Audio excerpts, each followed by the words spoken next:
Hi, everybody. This is part two of a pair of videos on the thinking of Karl Marx as it relates to the subject of religion. You'll find the other video on this channel. In this shorter video, I want to look in detail at Marx's account of religion as presented in his introduction to the book Contribution to the Critique of Hegel's Philosophy of Right. That might sound obscure, but this is not an obscure passage. This is a passage that has moved millions upon millions of people, perhaps billions, in their thinking about religion. It's difficult to understand on its face, especially for someone not familiar with Marx's work or the work of Hegel or Feuerbach, figures whom I discuss in the lecture. But I hope, in a brief compass here, to offer some guidance on the interpretation of this passage and help us understand what Marx really is saying about religion. So let's dive in. I've taken the liberty of giving this passage a title called The Opium of the People, and we'll come to that presently. But I'll start from the beginning of the passage as it's usually excerpted from Marx's introduction. I'll read a bit and I'll pause as we go to comment upon what Marx is saying. He begins. The profane existence of error is discredited after its heavenly oratio pro aris et focus, prayer for altars and hearths, has been disproved. The word profane here does not mean what we think of when we think of profanities, right? Somebody being vulgar. What it means is everyday life, right? The sacred and the profane. The sacred is something that is holy, that is beyond or distinct from everyday life, whereas the profane is your toothbrush, right? Just everyday things that don't have a deep existential meaning, right? So the profane existence of error refers to the existence of error, the false things people believe in everyday life. This is discredited, it's shown to be error, it's shown to be false, after its heavenly oratio pro aris et focus, its heavenly dimension, this idea that somehow, oh, it's a holy, special thing, right? Marx is saying, no, once you realize that it's not so holy and special, you're able to see that it's an error, right? Once I've disproven the belief that this is somehow a heavenly thing, I can begin to critique it and take it apart.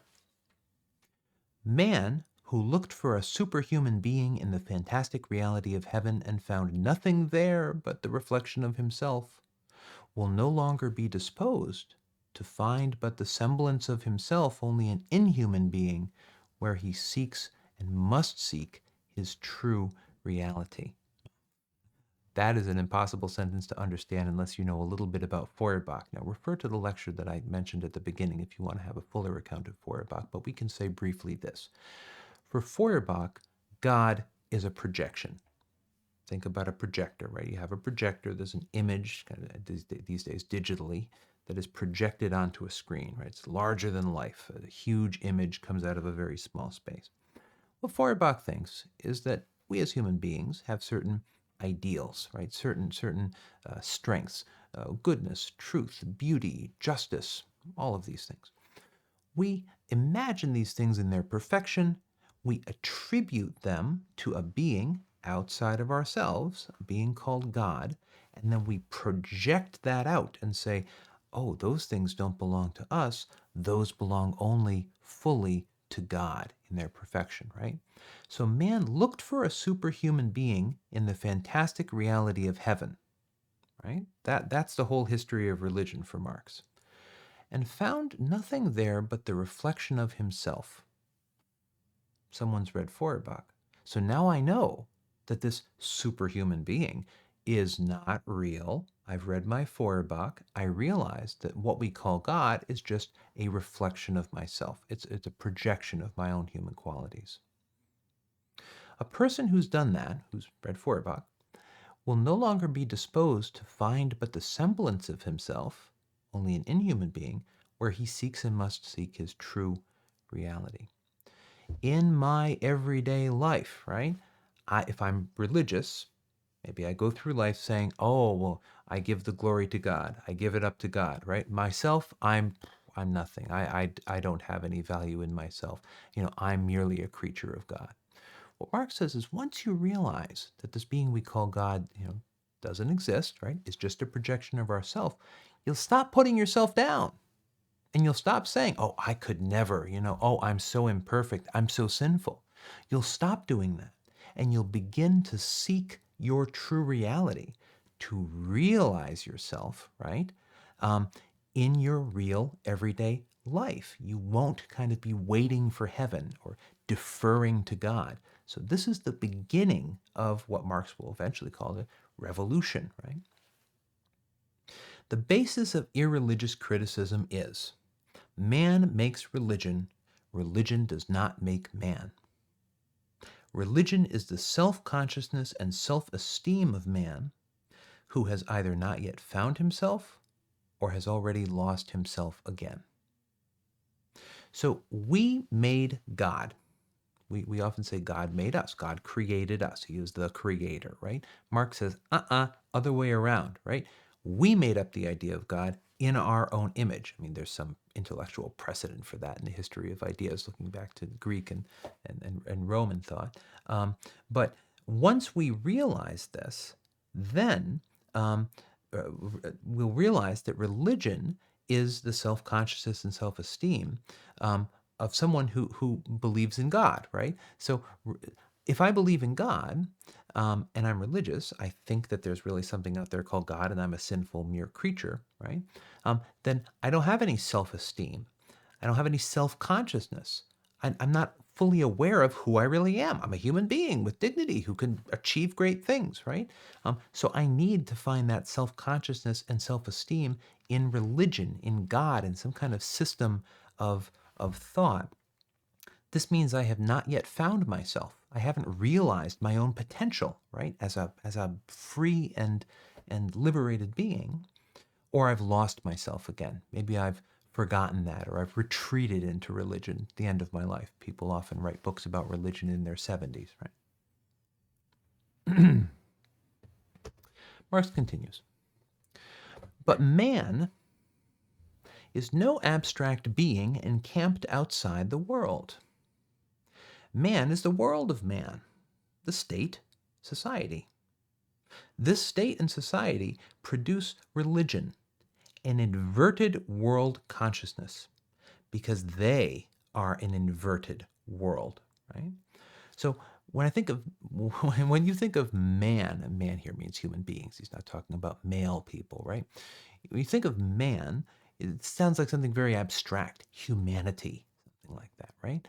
But Marx says, no, what we mean by that man or humanity is actual physical, concrete, material things, the state, society, right?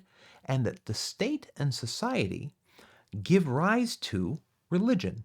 See the lecture on this when we talked about base and superstructure, right? So the state and society, the base, the relations of production and the means of production, produce religion as a reflection of itself. So there are rich people and poor people in society. And the rich people create religion to convince the poor people that it's cool that they're poor, right? And so the world itself is inverted. The poor people who are doing all of the work are poor. And the rich people who are doing none of the work are rich. That's backwards, right? So what Marx thinks is that backwardness in the state of affairs in society is reflected in the backwardness of religion. We, who created God, are submitting ourselves to God and saying, oh, God, please, right? But God, who is doing no work, who was just made up by us, is given all the power. So in the world, things are inverted, upside down, and so too in religion, things are inverted and upside down. This is what Marx means by an inverted world consciousness. If we had a real world consciousness, we would realize that history is the history of class struggle, and the poor should rise up against the wealthy and take what has unjustly been taken from them. He continues, religion is the general theory of that world, our world. Its encyclopedic compendium, its logic in popular form, its spiritualistic point d'honneur, its enthusiasm, its moral sanction, its solemn complement, complement meaning something that goes with something else, its universal source of consolation and justification. Religion is all of these things, right? So this backward society has produced this thing called religion, right, which is itself backwards because it's a reflection of that society. And it is described by Marx in all of these ways, each of which I would invite you to reflect upon. Religion is the fantastic realization of the human essence, because the human essence has no true reality. The struggle against religion is therefore indirectly a fight against the world of which religion is the spiritual aroma. Let's go back. Religion is the fantastic realization of the human essence because the human essence has no true reality. You know what would have true reality? Is a human being who knew that she created God, right? Who knew that she was liberated and could act in the world and could create and could build, right? Was not sinful, was not imperfect, right? Was as perfect as any human being could be. That would mean that the true essence, the essence of that human being, had been realized, right? But if your human essence has no true reality, right? If you've taken all of the reality and goodness, truth, beauty, justice, projected it out onto something outside of yourself, which for Marx does not exist, then religion is just, yeah, you're realizing your human essence, but it's a fantasy, right? Because Marx thinks it's not true. In order to fight against this world, unjust relations of production, unjust economic relations, we need to fight against religion. Because religion is the aroma of that world. It's the kind of beautiful expression of injustice. Marx continues. Religious distress is at the same time the expression of real distress. Here he's kind of conceding something to religion. Why are people religious? And also the protest against real distress. This is the important passage, friends. Religion is the sigh of the oppressed creature, the heart of a heartless world, just as it is the spirit of spiritless conditions. It is the opium of the people. Religious distress is at the same time the expression of real distress. You know what my real distress is? I'm poor. I'm getting paid minimum wage and I'm working 3 jobs and I can't pay my rent. That's distress, right? What do? Well, I start becoming more religious. I find meaning in life amidst my, terrible toil and drudgery by believing that at the end of my life, I will be reunited with my loved ones and with God in heaven forever, right? I take comfort from that. The fact that I believe in that and I'm rejecting the world as it is and I'm looking for another world, that is a protest. That is, Marx thinks, a lame protest, not a protest that's going to fix anything, but it's me acknowledging that I'm distressed and seeking a kind of comfort, right? Religion is the sigh of the oppressed creature. I'm getting my minimum wage, working 3 jobs, can't pay my rent. Oh, right? That's religion, right? That little release that makes me feel a little comforted. It is the heart of a heartless world. The world is heartless, right? But we find comfort in religion, just as it is the spirit of spiritless conditions. The world is spiritless, right? But spiritless meaning that it has no mind, no meaning, no passion, right? But religion offers all of these things. Rather than in the real world, we get them in the form of fantastical religion, in Marx's view. Religion is the opium of the people. You know what you do if you want to prevent people from rising up and seeking justice, fighting for some revolution? You get them high. That's the easiest way.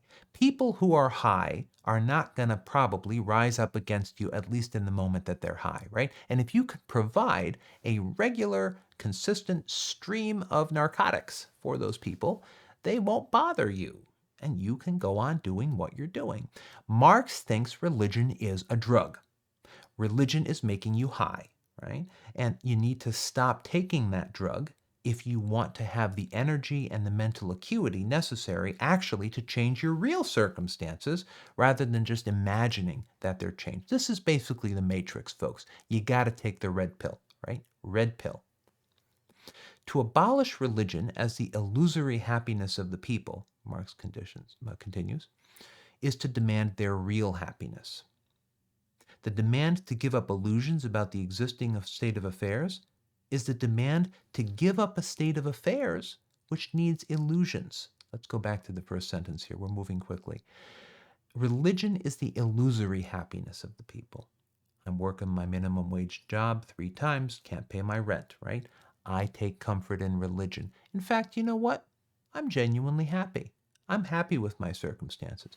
Marx thinks, well, that's very nice for you, but it's not really very nice for you because your happiness is not real happiness, right?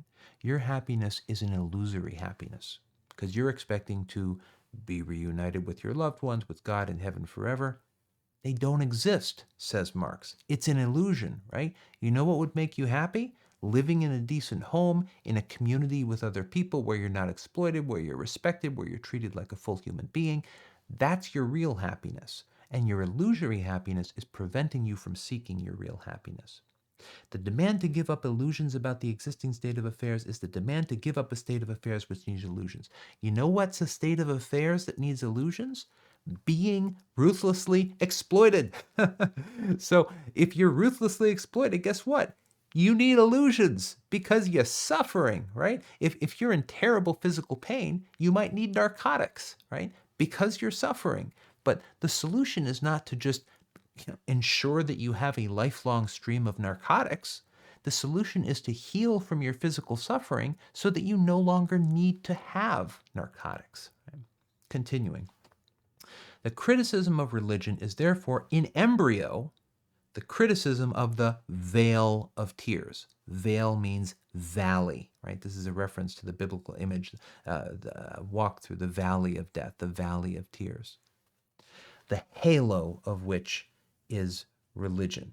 Okay, I interpolated a bit there. Let's go back to the beginning of this sentence. The criticism of religion is therefore in embryo the criticism of this world, the vale of tears, right? When I'm criticizing religion, I'm criticizing social injustice. That's what Marx thinks. The halo of which is religion. So the world is unjust, this vale of tears, right? I'm going to criticize it, but it's not enough just to criticize the world. I need to criticize the halo of this world. The halo is the thing that goes around the head in religious art, right? The aroma of this world, as we saw in an earlier slide. I need to take all of it down because religion is just kind of serving to protect the injustice in society. This is a rich passage. Criticism has torn up the imaginary flowers from the chain, not so that man shall wear the unadorned bleak chain, but so that he will shake off the chain and pluck the living flower. Pause. You are working 3 minimum wage jobs and can't pay your rent. You're in chains, right? You're working in the gig economy and you can't make a monthly income. You're in chains, right? What might you do if you're in chains? Oh, look, there's a flower. I'm going to pluck the flower. I'm holding a flower. Imagine a flower. It's so pretty. You know what I'll do? I'll put it in my chains. Oh, look, now I can enjoy the flower. Take a whiff of the flower, right? I'm comforted. I'm comforted. I feel a little better now. You know, I know I'm still in chains, but this flower is really nice. You know, I like it. Now, what Marx is doing is he's coming up to you. You're in chains. You got your flower. You're like, oh, hey, Karl, what's up? Yeah, nice flower, huh? I really like this. And he takes and pulls it out and stomps it under his boot. And you say, what the hell, Karl? I like that flower, right? Well, what Marx is going to say, we already said this. Not so that man shall wear the bleak unadorned bleak chain, but so that he will shake off the chain and pluck the living flower. What Marx is saying is your little flower there is distracting you and preventing you from realizing, I got to get out of these chains. Because if you got out of the chains, you could go have a garden. You could have 100 flowers that aren't just plucked, right? But are actual flowers living in the ground, perennials. They're going to come up every year. You're a gardener. You're happy. You're flourishing, right? Marx wants that flourishing. And he thinks that the flower of religion, this plucked flower that's giving me comfort in my oppression, is preventing me from realizing, damn, I got to get out of these chains. The criticism of religion disillusions man to make him think and act and shape his reality like a man who has been disillusioned and has come to reason, so that he will revolve round himself and therefore revolve round his true sun. So Marx is criticizing religion, the criticism of religion, right? This criticism disillusions man. You're like, Marx, why are you such a hater? You don't believe in God. You must be a bad person, right?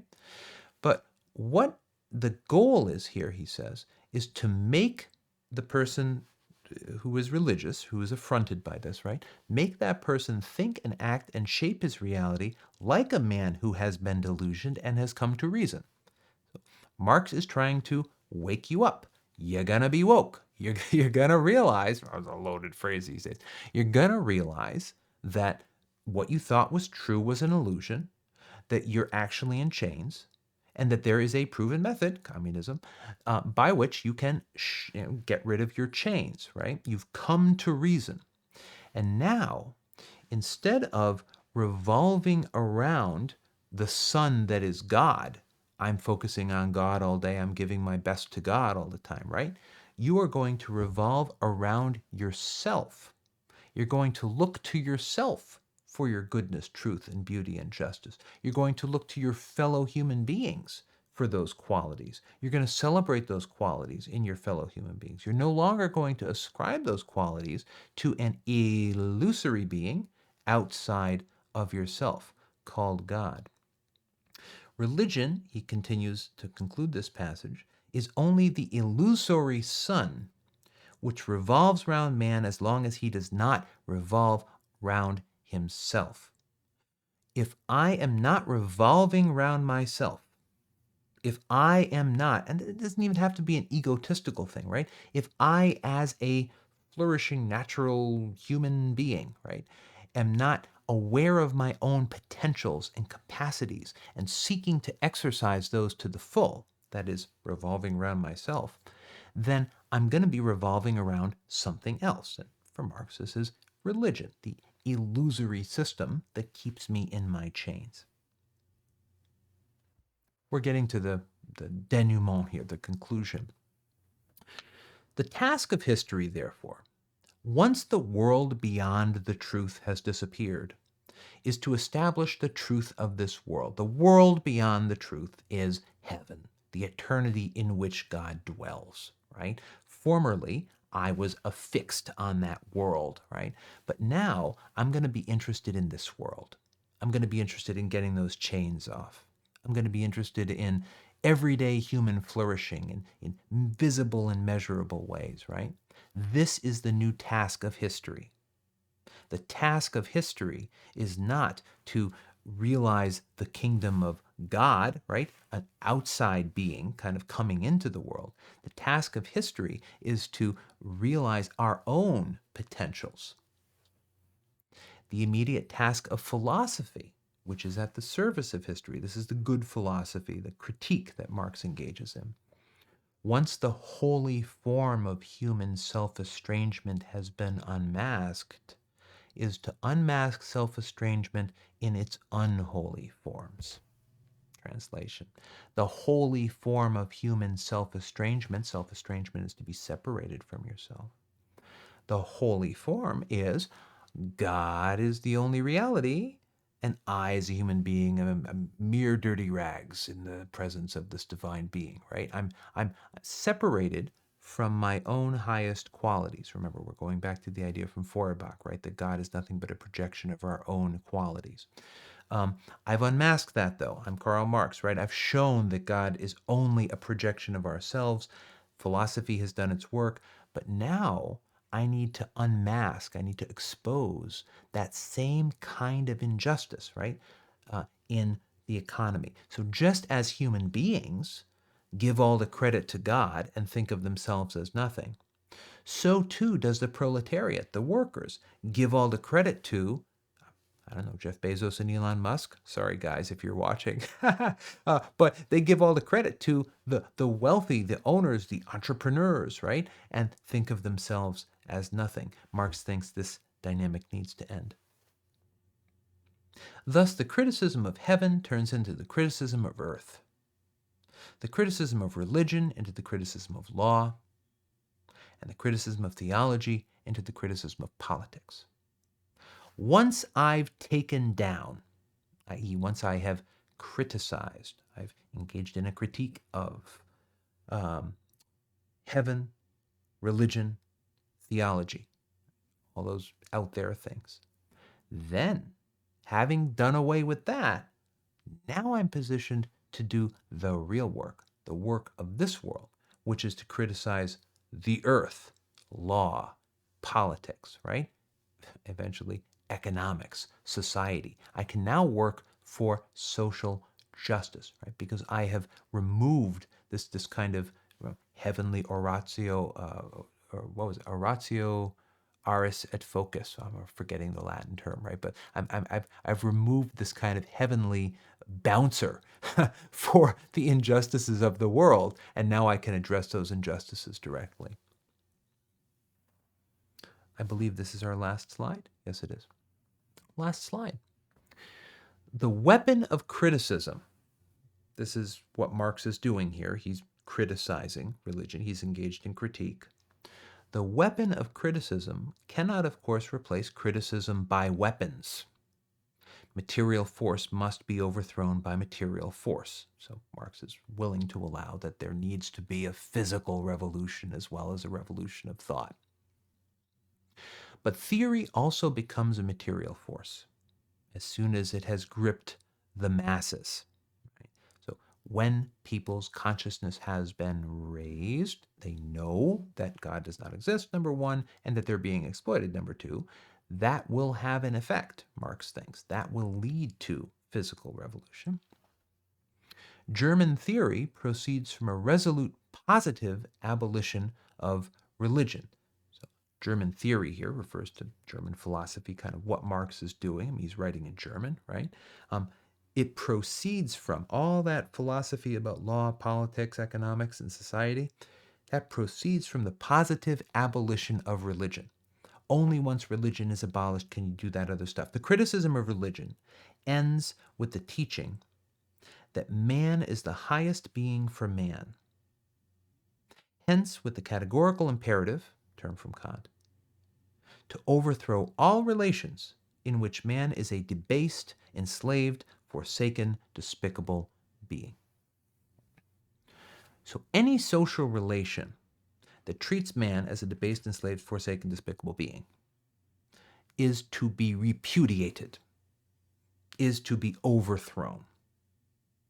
If that relation is in regard to religion, and I think that I'm debased, enslaved, forsaken, despicable because I'm a sinner, and God is perfect, and I am so desperately imperfect, right?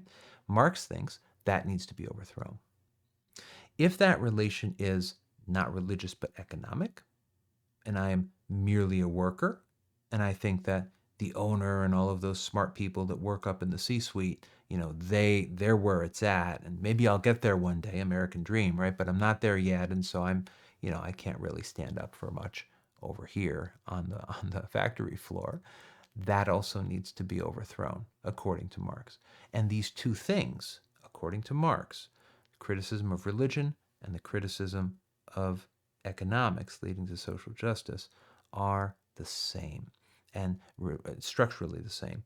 But the criticism of religion, he thinks, needs to happen first, because once you've defanged the injustice, right? I use the image of a bouncer above. You removed its protection, and now you can go for the real concern, which is the only real thing, which is the injustice of material conditions, which Marx thinks is history itself.